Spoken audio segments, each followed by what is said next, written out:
Sui FAS noi abbiamo la regolamentazione che è unica in Italia, cioè zero.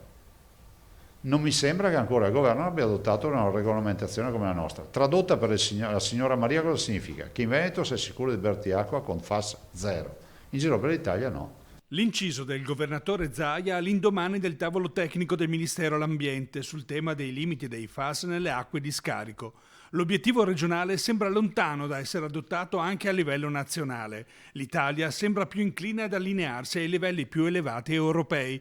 Alle mamme no FAS presenti alla riunione la soddisfazione parziale di vedere accolta almeno una delle loro richieste. Gli obiettivi su cui mi sembra di capire sono tutti d'accordo sono appunto ottenere una normativa che prenda conto di tutta la classe della famiglia dei PFAS, non solo le 14 sostanze che sono nella bozza. Ritenuta inaccettabile invece la posizione delle imprese che hanno tentato di giustificare i danni provocati dalle aziende produttrici e utilizzatrici di FAS.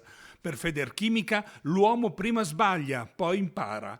Ecco il motivo per cui il movimento delle mamme no FAS continua a sensibilizzare e a coinvolgere tutti i rappresentanti locali degli schieramenti politici, a prescindere da quelle che saranno le prossime compagini di governo. Io mi sono sempre sentita, sono rimasta in contatto con il movimento delle mamme no FAS e anche qui non c'è colore politico, è un'emergenza sanitaria, ambientale e dobbiamo trovare la soluzione migliore. Quindi chiederemo ancora una volta al Ministro Costa di rivedere le sue posizioni.